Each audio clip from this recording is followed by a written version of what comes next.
Friends, कैसे हैं आप सब। दोस्तों, काफी दिनों से electronic media, print media, social media पर खबरें चल रही है कि पाकिस्तानियों के अरबों रुपए क्रिप्टो करेंसी के फ्रॉड के परवान चढ़ गए।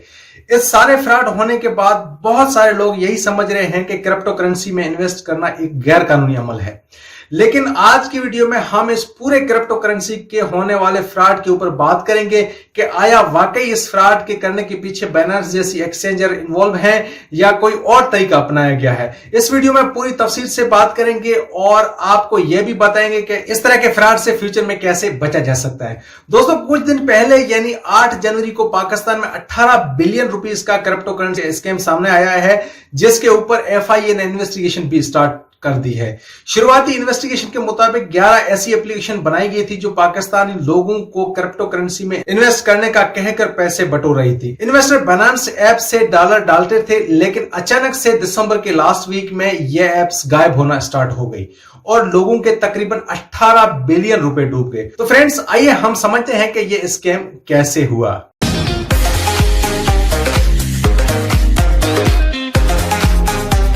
फ्रेंड्स, कुछ दिन पहले फेडरल इन्वेस्टिगेशन एजेंसी की साइबर क्राइम विंग ने एक ऑनलाइन फ्रॉड की निशानदेही की, जिसमें क्रिप्टो करेंसी में इन्वेस्ट करके सरमाया कमाने का झांसा देकर लूटने वाली कई कंपनियां हजारों पाकिस्तानी अफराद के 10 करोड़ डॉलर या 18 अरब रुपए का मजमूई पैसा हड़प कर गई।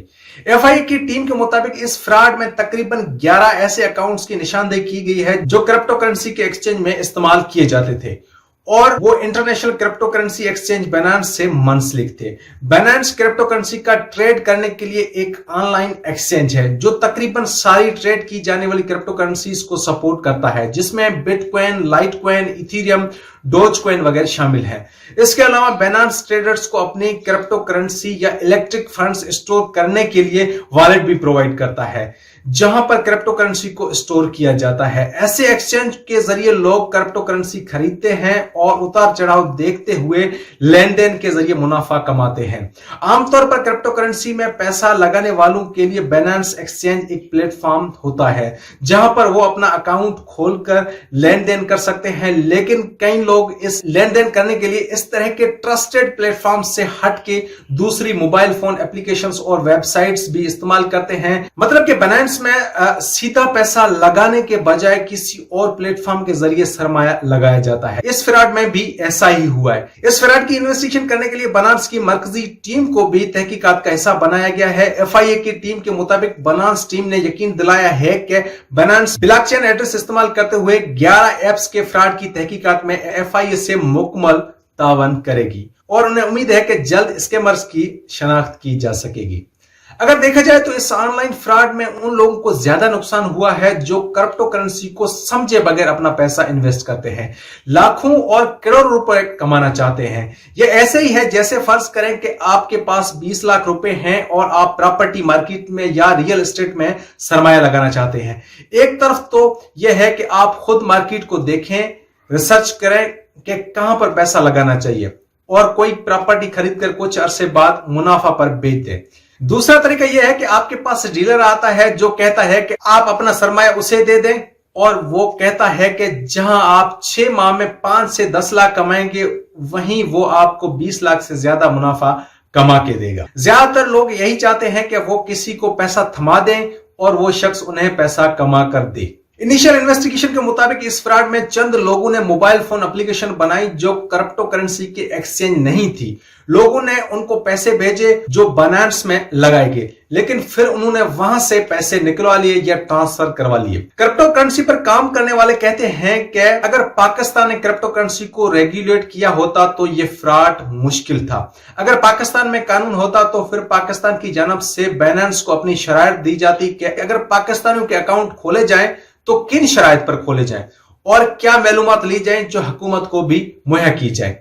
अगर हम इस स्कैम की डिटेल पर जाएं तो साइबर क्राइम विंग के इंचार्ज के मुताबिक इस स्कैम में टोटल 11 एप्स इस्तेमाल की गई हैं। इसमें इन्वेस्टर्स के मिनिमम अमाउंट $100 का बताया जा रहा है और मैक्सिमम अमाउंट $80,000 का बताया जा रहा है। इसके लिए वो टेलीग्राम ऐप पर ग्रुप्स बनाते थे, वहां पर ट्रेडिंग के सिग्नल आते थे, वो सिग्नल उनके मेन फ्रॉडलेंट ऐप पर इस्तेमाल होते थे बिटकॉइन की राइज और फॉल जंप पर बेट करने के लिए। जब इन ग्रुप्स को देखा गया तो उसमें मेंबर्स बहुत ज्यादा थे। उसमें किसी ग्रुप के अंदर 33,000 लोग थे, जबकि यह फ्रॉड हुआ तो वहां से वो लोग एग्जिट करना स्टार्ट कर दिया था, लेकिन तादाद कहीं उससे ज्यादा थी।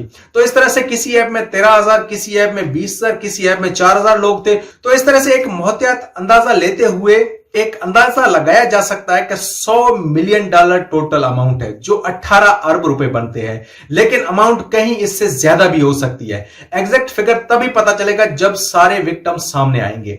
अभी यह आइडेंटिफाई करना मुश्किल है कि यह ग्रुप कहां से चलाए जा रहे थे, तो इसी वजह से बाइनेंस से राब्ता किया गया है। साइबर क्राइम विंग के मुताबिक इस काम को करने के लिए 3 पिलर्स इस्तेमाल किए गए हैं, जिसमें पहले नंबर पर फ्रॉडलेंट ऐप है, दूसरा टेलीग्राम ग्रुप है जो सिग्नल के लिए यूज हो रही थी, और तीसरा थर्ड बाइनेंस एक्सचेंजर है। इस सारे प्रोसेस में बाइनेंस सिर्फ एक्सचेंज ऑफ पेमेंट के लिए इस्तेमाल हो रहा था। इस फ्रॉड के पीछे बाइनेंस का कोई रोल नहीं है। बाइनेंस ने कोई भी फ्रॉड नहीं किया है। असल में होता यह था कि जब भी कोई मेंबर इन 11 फ्रॉडलेंट ऐप में किसी ऐप को ज्वाइन करता था तो उसको पहले ही बताया जाता था कि आपके पास बाइनेंस का अकाउंट होना लाजमी है। तो वहां से लोग अपने डॉलर ट्रांसफर करते थे उस फ्रॉडलेंट ऐप के वॉलेट अकाउंट के अंदर। उसके बाद जैसे ही वो पैसे ट्रांसफर होते थे तो फौरन ही उस ऐप के अंदर टोकन जनरेट होते थे। फिर उसके बाद टेलीग्राम ग्रुप के ऊपर सिग्नल आता था कि आपको बिटकॉइन के राइज या फॉल पर बेट करना है। इस ऐप के अंदर ग्राफ दिया गया था और ऑप्शन भी दिए गए थे कि राइज पर क्लिक करना है या फॉल पर क्लिक करना है। इस तरीके से लोग अपने पैसे विन करते थे या लूज करते थे। लेकिन इस ऐप के अंदर जो बिटकॉइन की वैल्यू की बात की जा रही थी, उसका बिटकॉइन की ओरिजिनल वैल्यू से कोई भी ताल्लुक नहीं था और उन ग्राफ्स बार को एनोनिमस तरीके से रन किया जा रहा था। फ्रेंड्स, यह था फ्रॉडलेंट ऐप का प्रोसेस जिसके जरिए यह सारा स्कैम किया जा रहा था। अब बात करते हैं कि क्रिप्टो करेंसी के फ्रॉड से कैसे बचा जा सकता है। दोस्तों, अगर कोई भी वेबसाइट या एप्लीकेशन आपको यह कहती है कि आप हमें पैसा दें और हम आपको मुनाफा कमा के देंगे, तो आपको उस वेबसाइट या ऐप के बारे में जरूर जांच पड़ताल करनी चाहिए कि किसने बनाई है, कब बनी है, इसको कहां रजिस्टर्ड किया गया है और उसके रिव्यूज को भी पढ़ा जाए। वैसे अगर देखा जाए तो दुनिया के हर कारोबार में फ्रॉड होता है और नए कारोबार में तो ज्यादा ही फ्रॉड होता है, लेकिन इससे बचने का बेहतर तरीका यह है कि समझ का इस्तेमाल करें। अगर आप इन्वेस्टमेंट करना चाहते हैं तो उन ट्रस्टेड एप्स पर खुद ही इन्वेस्ट करें, ना कि किसी दूसरे के थ्रू। ऐसा नहीं है कि सारे फ्रॉड क्रिप्टो करेंसी में ही होते हैं, लेकिन यह बात जरूर है कि क्रिप्टो करेंसी की ट्रेडिंग हाई रिस्क है। जिस तरह से स्टॉक में सरमायाकारी की जाती है, इस तरह से इसमें भी इन्वेस्टमेंट कर सकते हैं, लेकिन इससे पहले इन सारी चीजों को समझना बहुत ही जरूरी है। अगर पाकिस्तान में क्रिप्टो करेंसी की करंट पोजीशन की बात करें तो पाकिस्तान इस वक्त दुनिया का तीसरा बड़ा मुल्क है जो बाइनेंस पर क्रिप्टो की ट्रेडिंग करता है। पहला इंडिया है, दूसरा वियतनाम है और तीसरा पाकिस्तान है।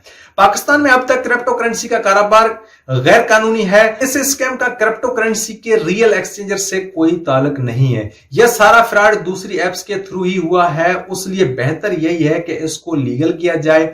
ऐसा ना हो कि फिर बहुत देर हो जाए और हम इस दुनिया की रेस में बहुत पीछे जाएं, क्योंकि डिसेंट्रलाइजेशन की वजह से क्रिप्टो करेंसी फ्यूचर की इंटरनेशनल करेंसी होने जा रही है। इसके पीछे जो टेक्नोलॉजी काम कर रही है वो है ब्लॉकचेन। उसके बहुत सारे फवायद हैं। बहुत सारे माहिरीन का मानना है कि नियर फ्यूचर में बैंकिंग सिस्टम भी ब्लॉकचेन में शिफ्ट हो जाएगा। तो दोस्तों, आज के लिए इतना ही। कैसा लगा आज का वीडियो? उम्मीद है कि आज की वीडियो आपको जरूर पसंद आई होगी। मजीद इस तरह की वीडियोस देखने के लिए हमारे चैनल को सब्सक्राइब कीजिए, बेल के बटन पर जरूर क्लिक करें ताकि फ्यूचर में आने वाली हर वीडियो के बारे में आपको सबसे पहले पता चल सके। तो मिलते हैं नए वीडियो में, तब तक के लिए बाय बाय, स्टे ट्यून्ड।